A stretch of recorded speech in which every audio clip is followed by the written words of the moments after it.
Halo semua, jumpa lagi dengan saya Devri Saipullah. Ada breaking news karena maka itu saya harus membuat video ini karena Marten Paes sah menjadi kiper timnas Indonesia. Marten Paes resmi bisa memperkuat timnas Indonesia.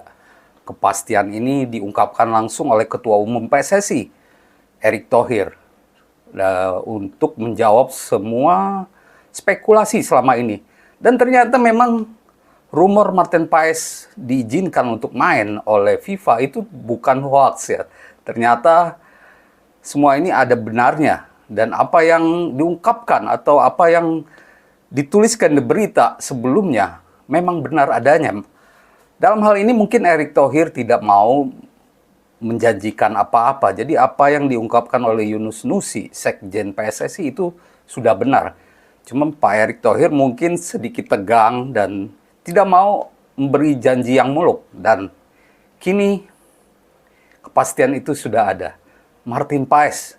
Kita sudah menunggu Marten Paes sejak 30 April lalu.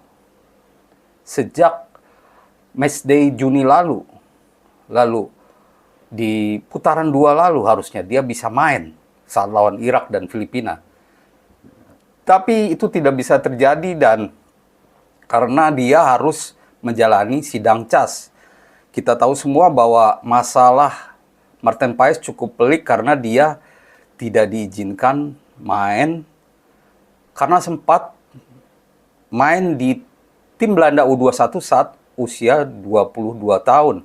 Dan ini melanggar syarat untuk perpindahan federasi sepak bola. Tapi kini Erick Thohir sendiri menegaskan bahwa Marten Paes sudah didaftarkan.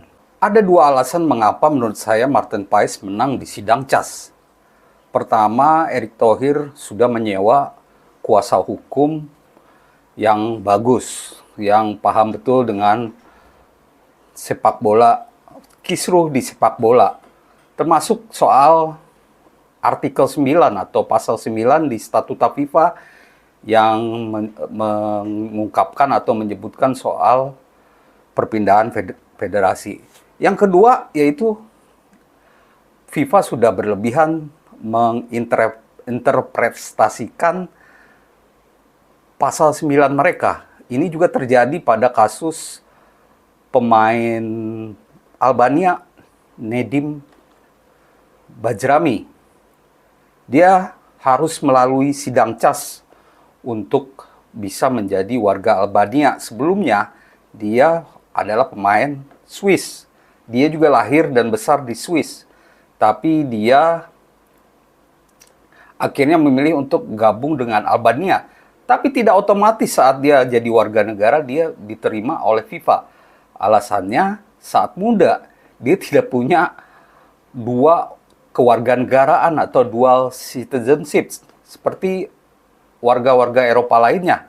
Dan ini diperdebatkan di sidang CAS sehingga pengacara Nedim Bajrami mengatakan bahwa FIFA terlalu berlebihan menginterpretasikan pasal mereka. Dan akhirnya Bajrami menang karena menurut pengacara Bajrami yang paling penting adalah Bajrami tidak pernah main untuk tim senior Swiss. Nah, itulah mungkin yang terjadi juga dengan Marten Paes, di mana dia memang tidak pernah. Yang paling penting dia tidak pernah main untuk timnas Belanda. Oke, ini artinya timnas Indonesia akan lebih kuat saat menjalani putaran 3 kualifikasi Piala Dunia 2026. Kalau tidak ada aral melintang ya, seperti Marten Paes cedera, saya yakin ini menjadi sinyal yang sangat positif. Marten Paes akan menjadi tambahan kekuatan yang luar biasa. Kita tahu bahwa putaran 3 kita menghadapi raksasa dunia, Arab Saudi, Jepang, lalu Australia, Bahrain, dan Cina. Semua itu harus bisa kita lewati dengan baik. Setidaknya kita meraih poin maksimal. Bisa lolos langsung dari putaran 3. Kalau tidak, kita bisa lolos ke putaran 4. untuk menyegel tiket ke Piala Dunia 2026. Nah, Martin Paes, mengapa dia sangat ditunggu oleh timnas Indonesia? Karena dia sudah matang. Kematangan dia sebagai kiper cukup baik. Penampilan dia di FC Dallas, klub MLS, sudah membuktikan bagaimana kualitasnya. Kita tidak menampik kehebatan Hernando Ari, tapi di level lebih atas, menghadapi lawan-lawan lebih kuat, Arab Saudi yang mencetak 12 gol di putaran 2, lalu Australia yang mencetak 22 gol di putaran 2 lalu, kita harus solid, baik lini pertahanan maupun kiper. Dan tentunya ini menjadi berita yang sangat menggembirakan. Martin Paes, kita tahu dia di MLS kerap melakukan clean sheet. Dia bahkan terpilih menjadi MLS All-Star ya. Ya, gaya-gaya Amerika, di mana para bintang di MLS dikumpulkan untuk sebuah pertandingan. Seperti NBA begitulah. Nah, dengan kepastian ini berarti ada perubahan komposisi nih dalam pemanggilan pemain. Itu artinya jatah kiper di lokal mungkin hanya 2 ya dari Liga 1. Sedangkan untuk pemain abroad, nah ini jadi pertanyaan juga. Berarti ada 15 orang. Berarti pemain lokal dikurangi atau bagaimana?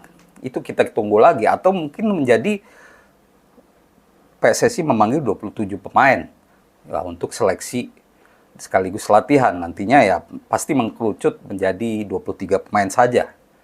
Nah, Martin Paes, sebuah nama yang sudah ditunggu oleh fans timnas Indonesia.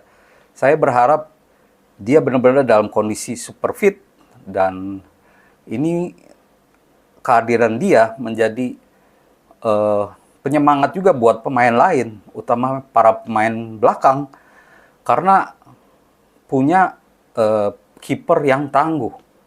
Seperti kita tahu bagaimana tim-tim kuat dunia memiliki kiper yang tangguh. Selain itu, dia juga pandai build up dari belakang. Dia punya refleks yang bagus. Dan tentunya kita sangat siap untuk meraih poin, apalagi saat melawan Australia di kandang pada 10 September nanti. Semoga Martin Paes benar-benar membuat timnas Indonesia menjadi lebih baik dan kalau bisa tidak kebobolan ya. Demikian teman-teman ulasan saya soal kehadiran, kepastian Martin Paes main dengan timnas Indonesia. Ini menjadi kabar bagus untuk kita semua. Terima kasih atas perhatiannya dan salam olahraga.